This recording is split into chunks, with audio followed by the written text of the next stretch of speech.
This is excellent. So our fabulous Vietnamese beef pho starts with making a broth. We used some canned beef broth. We also used a pound of ground beef. We blanched it for 2 minutes, rinsed it out to get rid of the scum on top, put it back in to get nice flavor, then some fish sauce, some cinnamon, and lots of ginger, and let that simmer for a while. Meanwhile, we had a pound of steak. We took that steak, cut it in half, and froze it for almost 45 minutes to firm it up. Then at the last minute, you sliced it into nice little pieces, put that on the noodles. The noodles, by the way, were soaked for 15 minutes and then just 30 seconds in the hot water. So from America's Test Kitchen to your kitchen, a fabulous recipe for a complex, just like Bridget, Vietnamese beef pho. I couldn't have said it better myself. You couldn't.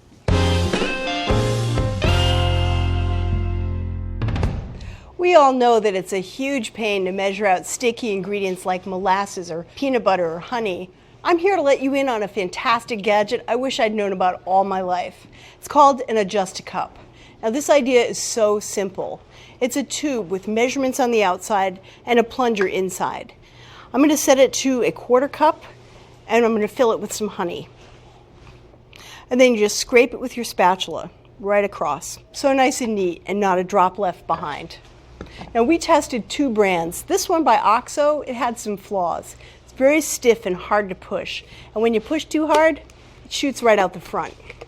So this one's our favorite. It's called the KitchenArt Pro Adjust-A-Cup. This is the 2-cup size. It's $12.95. It also comes in 1 cup and 2 tablespoon sizes. You can set them to standard or metric measurements. They slide smoothly and they work great. Measuring sticky ingredients with the KitchenArt Adjust-A-Cup is never a problem.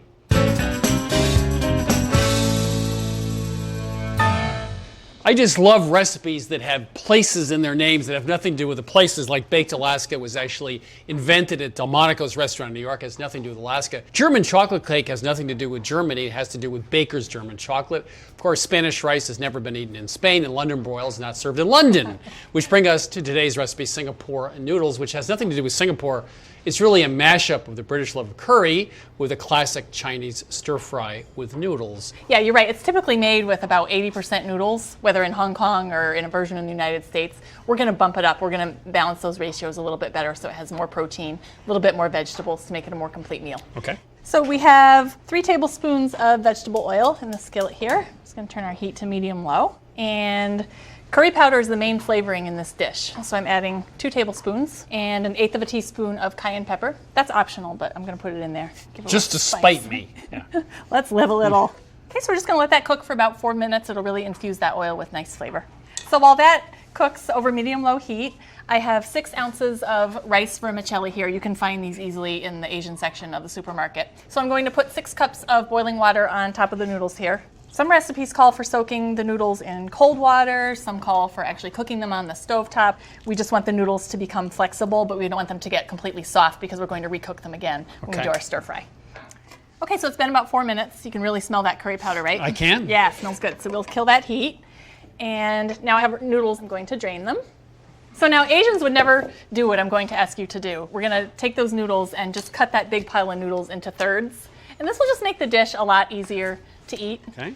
Perfect. And then you can just put them back in the bowl there. Okay, and then I have some flavorings. There's 2 tablespoons of soy sauce and a teaspoon of sugar just to give it a little bit of sweetness. Okay. Sugar's really nice. It really helps to complement the flavor of the curry powder. There's that curry oil that we made. So if you want to go ahead and toss all that together with the tongs, see how the oil helps to distribute the curry powder throughout all the noodles? That looks great. Okay, so I'm going to wipe out our skillet here with some paper towels. And it's time to stir fry. So if you'll give me some medium-high heat, 2 teaspoons of vegetable oil. Get that nice and hot. You know, some folks out there might wonder why we're using a 12-inch nonstick skillet and not a wok. Well, the reason is we have a flat stovetop here in America, and the skillet is flat, so you get more heat conduction from the stovetop to the pan. A wok is conical and obviously is not well suited to this setup. Now, there have recently been sort of half wok, half skillets that have maybe a 6-inch bottom. We tested those as well, and still they don't conduct as much heat. So you want a lot of heat for stir frying, use a 12-inch nonstick skillet. Nonstick is a lot of the wok sauces have a little bit of sugar in them. Right. All right, so it looks like our oil is nice and hot now. So I have 12 ounces of large shrimp. These are peeled and deveined, and I also cut them into 1/2-inch pieces. Just spread these out.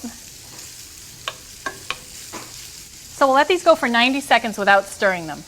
Now we'll just stir these shrimp. So you left them there for 90 seconds to get browning on that one side? Exactly. See how Okay. they're all browned and they're picking Got up it. some nice golden color. Now we'll let them go for another 90 seconds. You can see the shrimp are just about cooked through. I have a teaspoon of oil. And here's 4 lightly beaten eggs. Add a little bit of salt. That's a 1/4 teaspoon of salt. And we just want to stir the egg portion until they're just about cooked through but still wet. But now we'll mix them in with the shrimp. So if there's any big pieces of egg, you want to chop them up with your spatula there. Yeah. Okay, so that looks good. We'll put these over in this bowl. All right, now I'm adding another teaspoon of oil to the skillet. Let that heat up for a minute. Then I have a teaspoon of minced ginger, 3 cloves of garlic. And we'll just cook those just for about 15 seconds until we start to smell them. I can smell the garlic and the ginger. Let's add our vegetables. So here's 1 red bell pepper, sliced up. And there's 2 shallots that are thinly sliced. And we'll cook this for about 2 minutes. We want the vegetables to be crisp tender. See, the vegetables have started to soften a little bit. So we'll take them out, put them in the bowl with our shrimp and our eggs. Now we'll turn up the heat to medium-high. And I have 2/3 of a cup of chicken broth. And now if you want to take those noodles that you worked on earlier, put them back in. Ready? Yep, into the Okay. skillet. And you can just toss those around with the broth. We're going to let them cook for about 2 minutes. They're going to soak up all that broth. So it's been 2 minutes, and all of that chicken broth has been absorbed by the noodles. nothing left. So we'll kill the heat there. And you can add the noodles to the bowl with veggies and the shrimp and the egg. It's going to be good. Now I have 2 cups of bean sprouts and 2 teaspoons of lime juice, just to give it a little bit of acidity at the end. And I also put in 4 scallions that are chopped up. So what do you think? I think it looks great. Thank you. I think it's too. time to eat. Me too. Okay. Let's go over. Let's make it look pretty. Let's put it on this platter here. So that looks really great, I think. It looks great. It also looks like a full meal. Yeah, you can see there's Yeah. plenty of protein, there's vegetables, it's fresh, it's light.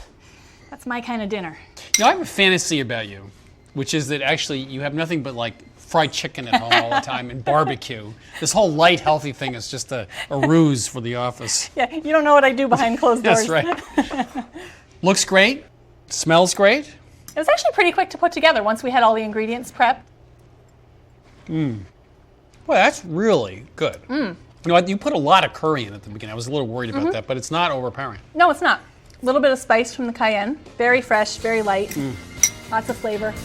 So for great Singapore noodles, we started with the rice noodles. We soaked them for 2.5 minutes in hot water, drained them, and then I cut them into thirds, and then we tossed a little bit of sugar and soy sauce. Shrimp, we did that, then we added some eggs, put that aside, and finished up with a little bit of aromatics, and then some nice fresh vegetables as well. So there you have it, from America's Test Kitchen to your kitchen, a wonderful dish, a full meal, Singapore noodles. You can get this recipe, all the recipes from this season. You can watch select episodes of our show, get our tastings and testings all at our website, which is americastestkitchen.com.